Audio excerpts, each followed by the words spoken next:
벌써 뭐 대통령 탄핵을 얘기하게끔 네. 잘못된 논리 구조를 가지고 얘기를 하고 있는 이런 사람들의 공격, 그다음에 이에 대한 조그만 부분이지만 그래도 아쉬운 빌미를 줬다. 네. 라는 것들이 섞여서 저는 이런 지지율이 나온다고 봐요. 그러니까 두 부분 다 저는 좀 조정을 할 필요가 있다고 보고, 첫째 부분은 대통령과 대통령실에서 좀 정신 좀 차려야 되는 부분이 있고, 두 번째는 지나친 야당 공격, 저런 그 흠집 잡기에 대해서는 국민들이 따끔하게 회초리 줘야 된다고 생각합니다. 김태현의 정치쇼.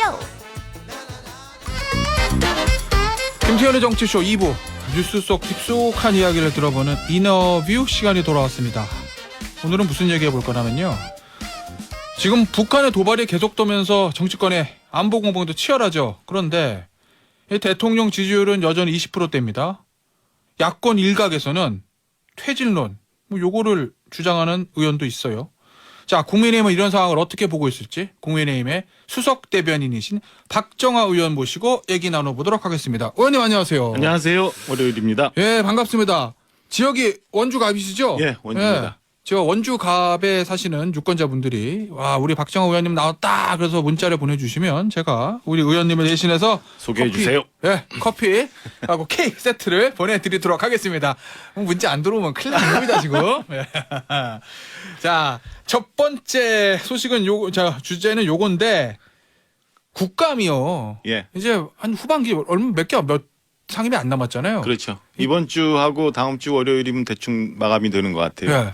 앞서 신 기자 통해서 다 얘기가 나왔던 것 같은데, 저도 안에서 국감하고 있지만 사실은 조금 실망스럽기도 하고, 아, 그래요? 결과적으로 얘기하면 민주당 전략에 좀 말린 것 같은 생각이 들어요. 워낙 여기가 이 국회 내에서 투쟁하고 숫자가 많으니까, 사실은 이번 국감은 그냥 윤석열 정부에 대한 국감이라기보다는 예. 더 많은 부분은 지난 정부 문재인 정권에 대한 국감에 대한 평가가 있어야 되는 거잖아요.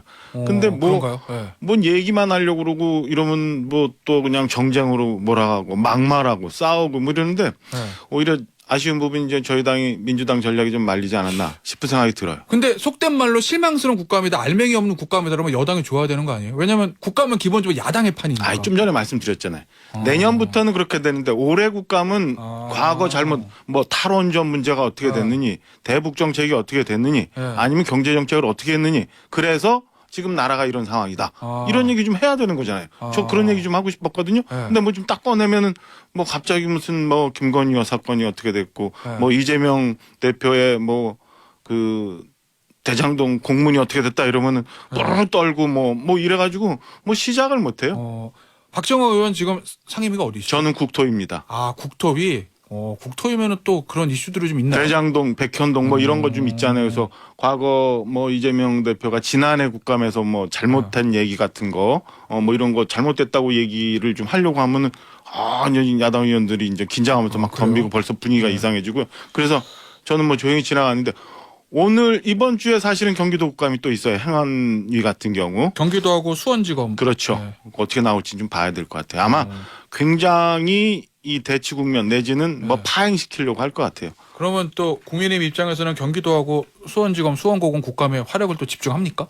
그럼요. 열심히 지금 의원님들 파악하고 있고 문제점에 대해서 좀 지적해 보려고 하고 있는데, 하여튼 모든 상임위도 그렇고 전체적으로도 의석이 민주당이 굉장히 압도적으로 많잖아요. 많죠. 그러다 보니까 위원장도 야당이 갖고 있는 곳이 많고, 그래서 그 회의 진행하고 국감 진행하는데 어려움이 사실상 많이 있어요. 알겠습니다. 지금 북한의 핵 위협, 이 안보 위협이 지금 굉장히 높아지잖아요. 근데 이 상황에서 국민의힘 쪽에서는 전술핵 재배치, 뭐 핵무장, 뭐 자체 핵무장론 얘기까지도 뭐 의원 개인의 의견이 그렇죠. 나오는 상황입니다. 용산은 일단 거기에 선을 긋는 것 같기는 한데, 그런데 이런 강경한 어떤 모습들이, 이게 대통령 지지율이 워낙 좀 답보 상태다 보니까 보수 진영에서 전통적으로 쓰는 이제 지지직 결집 방법이 북핵, 안보, 뭉쳐야 돼, 큰일 나, 요거잖아요. 그걸 좀 가동하는 거 아니냐라는 일각의 비판적인 시각도 있던데, 이건 그건 어떻게? 전제가 잘못된 것 같아요. 지금 저희가 북한 문제에 대해서, 북한이 최근 긴장도를 굉장히 높이는 건에 대해서 너무 쉽게 생각하고 있는 것 같아요. 지금에 있는 상황은 저희가 그렇게 무슨 정치 전략적으로 생각할 수 있는 단계는 지나고 있는 것 같아요. 우리가 심각하게 지금 북한 문제를 어떻게 대해야 되는지를 봐야 되는데, 이런 면에서는 우리 최근에 저기 유럽에서 우크라이나 사태 보고 있잖아요. 네. 러시아하고 싸우고 있는데 힘의 균형이 무너졌을 때 국가의 운명은 어떻게 되는지 한번 봐야 되는 거고, 북한이 저렇게 긴장도를 높이고 매일 뭐 전투기 띄우고 탄도미사일 쏘는 거에 대해서 그게 어떤 의미인지, 작년까지만 해도 탄도미사일 방향이 사실은 좀 거리도 멀고 해서 네. 이건 미국 대륙을 향한 거 아닌가. 근데 지금은 아니에요. 지금은 우리 한반도 남쪽을 향해서 있어요. 그 건에 대해서 저희 심각하게 생각을 한번 해봐야 되는 거고, 그런 면에서 지금 뭐 야당 지도자뿐만 아니라 야당 일각에서 무슨 뭐 또다시 죽창가 얘기하고 뭐 네. 일본이 어떻게 되고 하면서 잘못된 반일 감정 일으켜서 이걸 좀 넘어가 보려는, 그리고 여전히 그 이런 상황에서도 평화 뭐 얘기하고, 문재인 전 대통령 같은 경우는 지지난 중간에 또 뭐 말씀하셨더라고요. 아직도 여전히 뭐 김정은 위원장 뭐 그다음에 평화 얘기하고 남북 대화 얘기하고, 이렇게 되어 온 게 지금의 오늘을 만들었다고 생각을 하고요.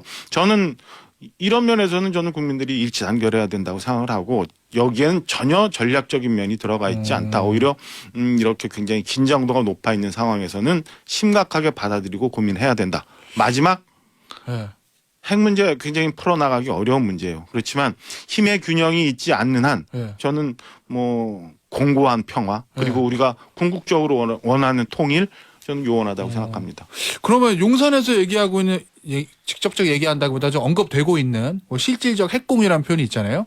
그걸 더 나가서 한반도에 전술핵 배치하는 거, 아니면 우리가 독자적으로 핵무장하는, 이것까지 지금 일단 두 가지 국민의힘에서 나오고 있는 거고요. 두 가지 측면을 한번 보죠. 그러니까 전술핵 재배치, 그다음에 우리 독자적인 핵무장, 네. 이 건에 대해서 정부가 얘기할 수 없어요.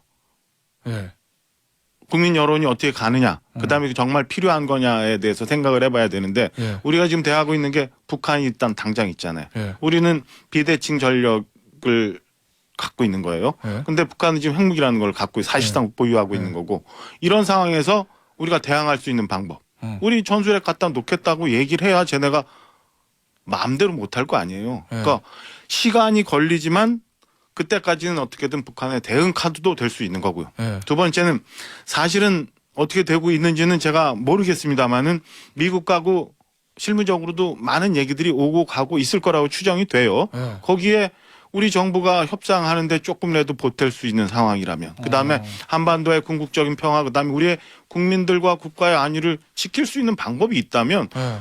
여당에서 뭔가 얘기라도 좀 해주고, 그다음에 미국 정부하고 협상을 하는데 필요한 부분이 있다면 도와줄 필요는 있다고 저는 보고 있습니다. 그래서 이게 정치 전략적으로 다른 숨은 뜻이 있는 거는 저는 생각하면 안 된다고 보고, 오히려 이런 협상이나 전술적인 면에서는 저는 여당 내에서 뭐 개인 소신이지만 얘기가 나와서 국민들 사이에 과연 정말 우리는 어떻게 해야 되는지에 대해서 생각해 볼 때는 됐다라고 생각합니다. 그럼 이런 건가요? 예를 들면 북한이 봤을 때, 진짜 남한이 독자적 핵무장을 할 수도 있다는 거야? 이런 생각 들게 하는 거 하나랑, 그다음에 우리가 이제 미국에 요구하는 게 전략 자산들, 핵항공모함 이런 그렇죠. 거 상시 배치, 순환 배치 얘기 나오는데, 실질적으로 그거를 끌어내려면 우리도 핵 무장 할 수 있다라는 카드를 미국 측에 좀 던져야 실제로 우리가 얻을 수 있는 거 얻을 수 있다, 뭐 이런. 그렇죠. 전략적으로. 사실은 미국 입장에서는 동북아 안정을 꾀하는 데 있어서 중국도 대해야 되죠. 일본도 대해야죠. 그럼 뭐 우리만 생각할 수 없는 부분 아니에요. 그러면은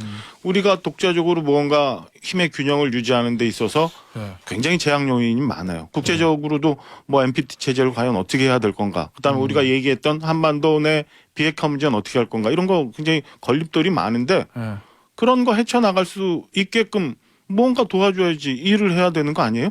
저는 그런 면에서 필요하다고 보고, 사실 이런 말씀 드립니다만, 이런 거 미국 누군가 들었다면, 아니면 북한 누가 들었다면, 저 사람들 저런 뜻이구나 라고 할까봐 걱정스러운 분도 있어요. 근데 또 필요하다고 봅니다. 오를 얻기 위해서 10을 카드로 던질 수도 있다, 뭐 이런 협상 전략이 일환인 거 같다는 좀 생각이 드는데, 자, 근데요, 이게, 자, 최근 여론조사를 보면 북한의 미사일 도발이 한반도 평화에 위협적이다, 이렇게 느낀 여론이 70% 이상인 건 맞아요, 이건. 그런데 군사적 대응보다 평화 외교적 해결을 원하는 의견이 좀 더 많은 것 같거든요. 보니까 평화 외교적 해결책 찾는 노력을 계속해야 한다가 67%. 야, 평화 외교적 해결책 효과 없어, 군사적 해결책이 필요해, 이게 25%예요. 그러면 이건 윤석열 정부의 지금 북한에 대한 대응 기조와는 조금 다른 결과인데. 설명을 좀 해줘야 된다고 봐요. 예. 두 가지 측면에서. 첫째 하나는 그 전쟁에 예. 대한 공포심을 너무 그동안 많이 갖고 있었던 것 아닌가 싶어요. 아까 말씀드린 것처럼 전쟁이 일어나면 다 공멸인 건 맞아요. 하지만 전쟁이 일어나기 전까지 일어나지 않게 하기 위해서는 과연 지금까지 있었던 방식, 소위 말하는 무슨 대화, 협상, 그다음에 북한의 퍼주기로 될 건가, 아니면 힘의 균형을 통해서 팽팽한 긴장 속에서 평화가 존재할 수 있게끔 하는 건가라고 생각해 볼 때는 저는 국민들한테 너무 전쟁에 대한 공포를 많이 줬던 것 아닌가라는 생각이 듭니다. 과거 2010년경인가요? 이제 지방선거가 한창이었을 텐데 그때 총풍 뭐 이런 논란이 좀 있었어요. 그래서 예, 예. 당시 여당인 새누리당인가요? 참패를 했었거든요. 서울에서도 굉장히 0.몇 % 차이로 간신히 이기는 경우도 있었고 그때도 보면은 전쟁의 공포에 대해서 너무 많이 야당이 활용을 했고 당시 한나라당이었던 것 같아요. 한나라당인가요? 네. 2010년. 국민들도 그에 대해서 걱정을 하고 있는데 저는 전쟁 일어나면 안 되는 거지만 전쟁이 일어나지 않기 위해서는 우리가 어떤 준비를 해야 되는지에 대해서 생각을 해봐야 되고 어제 제가 사실은 또 깜짝 놀란 일이 있었어요. 제가 어제 원주에 인전 있었는데 요즘 가을이다 보니까 여러 행사 많이 있잖아요. 많죠. 조성 지역구 행사가 많은데 민주평통에서 행사가 있어서 유치원생들하고 초등학생들 그림 그리기를 했거든요. 예. 거기 보니까 쭉 전시를 하는데 보니까 인공기하고 태극기하고 한반도하고 있으면서 평화 그다음에 우리는 뭐 같이 한민족 뭐 전쟁은 안 돼 이런 그림들을 우리 아이들이 굉장히 많이 그렸고 그게 수상작들이 많이 나왔어요. 그렇다면 이 시점엔 과거 몇 년 전의 상황하고 지금하고 같은가 아니면은 과연 이렇게 백지 상태에서 지금 한반도 정세를 읽어 나가야 되는 거 그다음에 전쟁에 대해서 생각해야 되고 평화에 대해서 통일에 대해서 생각하는 우리 아이들한테 혹여 너무 일방적으로 한쪽 측면에서의 교육만 있었던 건 아닌가라는 점이 어제 생각이 들더라고요. 오히려 지금에는 북한의 잘못된 정권 때문에 우리 북한 주민들의 인권이 그다음에 그때의 삶이 힘든 거 이런 거 가르쳐줘야 되는 거고 그다음에 어떻게 하면 북한이 국제사회로 나와서 우리 같이 공존할 수 있는 상황이 될 건가 이런 거 가르쳐야 되는데 저는 그런 면에서 우리 국민들이 너무 전쟁에 대한 공포를 일방적으로 많이 갖고 있어서 이런 여론조사 결과가 나온 것 아닌가라는 생각이 듭니다. 알겠습니다. 자, 균형 잡힌 시사 김태현의 정치쇼 박정아 국민의힘 수석대변인과 함께하고 있는데 지역구에서 문자가 들어오고 있습니다. 9992님 원주 무실동 주민입니다. 현재 대한민국 상황을 잘 파악하셔서 정치해 주세요 하셨고 자 커피 당첨 잘 감안하겠습니다. 백명희님 원주 진광고등학교 동문입니다. 반갑다 친구야. 하트 4개. 예, 커피 당첨. 아, 이게 동문도 들어오셨네. 6258님 당구동 사는 시민입니다 하셨어요. 요 당구동 사는 시민 6258님까지 커피 쿠폰 드리면서 자 그런데 다음 주제는 국민의힘 의원분들이 나오시면 받고 싶지 않은 질문입니다. 예, 뭐냐 대통령 지지율 20%대예요. 여전히 뭐 구체적인 그렇죠? 수치는 뭐 여론조사 기관마다 조금 차이는 있지만 30대 초반, 20대 후반, 평균적으로 한 30% 아래거든요. 30%. 이거 원인은 뭐라고 보시나요? 우리 흔하게 뭐 다이나믹 코리아 뭐 이런 얘기 하잖아요. 그런 상황인데 지금 대통령 취임한 지 한 5개월 정도밖에 안 됐어요. 아직 너무 초기예요. 물론 대통령과 대통령실에서 무언가 잘못 판단하고 있고 잘못하고 있는 부분도 있을 수 있다고 봅니다. 근데 조금 봐야 되는데 두 가지 측면이 있어요. 하나는 윤석열 대통령에 대해서 국민들이 원했던 바가 뭔가. 그거 우리 다 기억하고 있잖아요. 공정과 상식. 무너진 대한민국의 근간을 좀 세워달라. 뭐 이런 주문이었잖아요. 과연 그런 게 제대로 되고 있는지. 그러니까 대통령 스스로 공정과 상식에 맞게끔 인사했는지 정책했는지 뭐 이런 건 저는 용산에서 심각하게 돌아봐야 될 거라고 생각합니다. 마냥 우리는 아니야라고 얘기하기에는 시간이 좀 지났어요. 국민들이 이해하고 동의할 수 있을 정도로 저는 그런 거 좀 보여주셔야 된다고 생각해요. 그러면은 저는 뭐 대통령실에 주문을 좀 하고 싶어요. 두 번째는 이거는 정말 나쁜 건데 김영민 의원 우리 얘기해야 되지만 지금까지 뭐 대통령을 둘러싼 대통령실을 둘러싼 이런저런 논란 보면 대한민국은 무너질 만한 일들이 아니에요. 그냥 무언가 덫을 깔아놓고 있다가 저기에 뭔가 딱 걸리면 확 몰려가지고 화제성을 만들고 이에 대해서 대통령이 마치 엄청난 잘못을 한 것처럼 마저 이렇게 만들어가고 있었던 것 아닌가라는 생각이 들어요. 그래서 지나친 야당의 공세, 그 다음에 뭐 벌써 뭐 대통령 탄핵을 얘기하게끔 네. 잘못된 논리 구조를 가지고 얘기를 하고 있는 이런 사람들의 공격, 그 다음에 이에 대한 조그만 부분이지만 그래도 아쉬운 빌미를 줬다. 네. 라는 것들이 섞여서 저는 이런 지지율이 나온다고 봐요. 그러니까 두 부분 다 저는 좀 조정을 할 필요가 있다고 보고 첫째 부분은 대통령과 대통령실에서 좀 정신 좀 차려야 되는 부분이 있고 두 번째는 지나친 야당 공격 저런 그 흠집 잡기에 대해서는 국민들이 따끔하게 회초리 줘야 된다고 생각합니다. 그 항상 여당 같은 경우에는 당청 관계, 예전에는 당청, 지금은 뭐라 그래, 당용 관계 이래야 되나? 당대 관계 이래야 되나? 그 얘기가 항상 나오잖아요. 여당이 어떻게 해야 되느냐. 지금 당과 대통령실 관계는 어떻습니까? 지금 일단 제 이 좀 공보나 홍보 파트에서는 뭐 소통이 원활하게 잘 되고 있어요. 원활하게 잘 되고 있고 제가 이런 말씀 드리는 것도 충분히 전달하고 있고.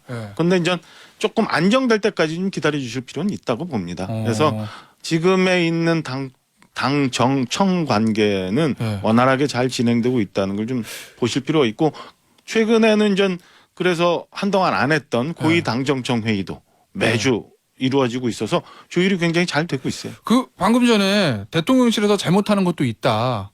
그런 취지의 말씀하셨잖아요. 네네. 대표적으로 뭘 하나 뽑으시면 뭐예요? 제일 아쉬운 건 인사예요. 인사? 그러니까 너무 그 대통령실도 대통령과 격이 없이 일할 수 있는 사람들이 좀 많이 포진시키고 그다음에 너무 슬림한 청와대, 슬림한 용산 뭐 이렇게 얘기해서 줄일 게 아니라 충분히 보좌할 수 있도록 저는 풀도 많이 만들고 직급도 높여주고 그래야 돼. 과거 제가 청와대에 있을 때는 구급 행정요원 볼 수가 없을 정도로 거기는 6, 7급 행정요원도 쉽지 않을 정도였어. 뭐 자부심을 갖고 일할 수 있게 좀 해주고 그다음에 충분히 소통할 수 있는 구조도 좀 만들어줘야지 그 안에서 너무 위축돼 있거나 아니면 무언가의 기운에 억눌려 있거나 이러면 안 돌아가거든요. 돌아갈 수 있게끔 해줘야 된다고 봅니다. 여의도가 좀 위축돼 있다는 세간의 얘기들은 좀 있긴 있는 것 같던데 이런 여의도요? 얘기들을 당에서 전달합니까? 용산에? 다른 부분은 모르겠는데 최소 저는 하고 있어요. 저희 파트는. 그래서 원활히 잘 되고 있고요. 홍보 파트는? 우리 대통령실의 홍보수석이 오랫동안 저랑 인연이 있었던 우리 김은혜 홍보수석이 있고. 그렇죠. 거기 그 공보 실질적으로 하고 있는 우리 이재명 부대변인도 굉장히 오랫동안 인연이 있고. 그래서 그다음에 정무 파트에도 굉장히 잘 되고 있어서 우리 이진복 수석, 전희경 비서관 뭐 거의 한 2, 3일에 한 번씩 통화하면서 메시지는 늘 뭐 시간마다 하고 그래요. 아니 근데 항상 용산이랑 당이랑 이 어떻게 보면 대통령 지지율을 보는 시각이 좀 다른 것 같다는 느낌도 좀 들어서 위기 의식이라든지 이런 것들이 아무래도 당은 이제 전당대회고 총선 국면이 다가오면 지금은 초기잖아요. 초기고 그다음에 대통령이 잘 돼야 당이 잘 되는 거예요. 대통령 지지율에 따라서 당 지지율도 영향을 받을 거고요. 총선도 사실은 취임한 지 2, 3년 안에 있기 때문에 대통령과 함께 같이 간다고 생각하고 저희들 일하고 있습니다. 그리고 대신에 용산에는 여백을 좀 두실 필요는 있다고 봐요. 여백이요? 생각의 여백. 그러니까 김영민 의원 같은 경우도 우리가 그 얘기 할 거예요. 이제. 과연 시장에서 이 얘기가 얼마나 유통될 수 있느냐라는 거 보면 당연히 저런 얘기 듣기 싫지요. 해서는 안 되는 얘기죠. 근데 그걸 직접적으로 반박을 하면서 덤빌 건가 아니면 시장에서 국민들이 어떻게 판단할 수 있는지 여유의 여백을 둘 건가 뭐 이런 전략적인 면에서는 좀 아쉬운 면이 좀 있어요. 자, 그래서 지금 김영민 의원 얘기 해볼 건데 김영민 의원이 금요일 날 그 자리에 앉아서 저랑 이제 인터뷰를 하셨는데 거기서 나왔던 얘기들 중에 두 가지만 보죠. 하나가 요거요. 국민들이 바라볼 때 임기치가 넘어버리면 대통령 사퇴를 바라거나 헌법상 정해진 탄핵 절차로 가거나 둘 중 하나를 선택할 수밖에 없는 상황이 올 수 있다. 이 발언 어떻게 보세요? 이거는 좀 심각하게 저는 생각하는데요. 일종의 그 헌정 질서에 대해서 부정을 하고 있는 거고 얼마 전에 있었던 대선 결과에 대해서 불복하겠다는 뜻이에요. 그래서 저는 김영민 의원이 과거 우리가 불행했던 역사가 있었던 대통령 탄핵이라는 부분에 대해서 너무 자의적으로 생각하고 있는 것 아닌가. 그때 국민들이 호응해줬던 촛불을 너무 다 내 거다라고만 생각하고 있는 어떤 도구마에 빠져 있는 거 아닌가 싶은 생각이 들어서 스스로 한번 돌아봤으면 하는 생각이 들고요. 국민들이 이에 얼마나 많이 동의하는지 좀 봤으면 하고 저는 어떤 면에서는 불손한 발언이 아니라 네. 아주 불순한 발언이라고 생각합니다. 그러니까 이게 그 대통령이 좀 잘했으면 하는 마음 아니면 야당으로서 비판할 수 있는 그런 영역이 아니라 정말 나쁜 의도를 갖고 우리 정부, 우리 헌정 질서 체제를 부정하는 그런 세력들과 같은 생각으로 지금 무언가를 몰이하고 있는 것 아닌가라는 생각에 불쾌하기도 하고요, 아쉽기도 하고요. 같은 국회의원으로서 과연 대한민국 국회의원으로서 저런 생각을 할 수 있을까라는 생각이 들 정도로 저는 당황스러웠어요. 이 혹시 대통령 지지율이 낮아서 그런 건 아니에요? 그렇게 볼 수도 있죠. 그러니까 대통령 지지율이 굉장히 높은 상황이라면 저렇게 얘기할 수 있을까라는 생각이 드는데요. 저는 뭐 지지율 아까 말씀드린 것처럼 뭐 몇 가지 정리가 되면 극복할 수 있다고 보고 대통령 지지율이 아무리 낮더라도 저런 식으로 지금 우리나라가 있는 대통령을 흔드는 거는 저는 좋지 않다고 봅니다. 김용민 의원 얘기 하나만 더 짚어보죠. 총선 결과를 장담할 수 없는 상황이 되면 국민의힘에서도 대통령 퇴진론이 나올 수 있다. 이 주장은 어떻게 보세요?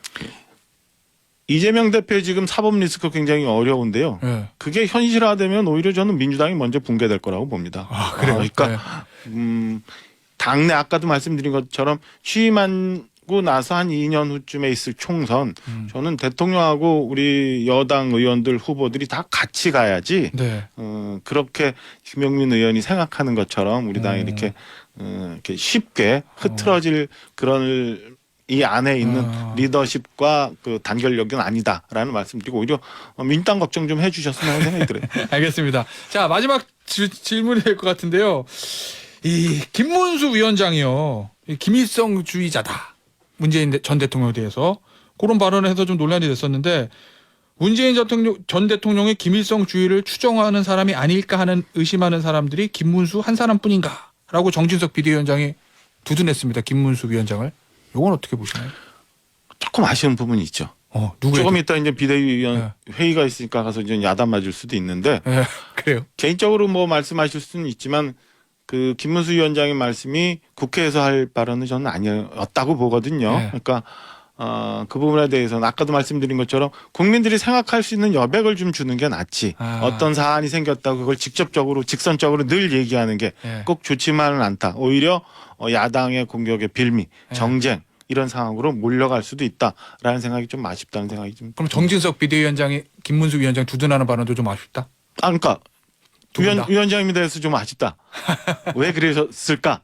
이거는 오히려 그 좀 아닌 부분에 대해서 말씀 주시고 다른 방법으로 이런 걸 좀 표현하셨으면 더 좋았겠다라는 생각이 조금 들었습니다. 알겠습니다. 지금까지 국민의힘의 수석 대변인이신 박정하 의원 모시고 여러 가지 국내 정치 현안에 대한 이슈들 짚어봤습니다. 의원님 오늘 나와주셔서 감사합니다. 네, 좋은 하루 되세요. 감사합니다.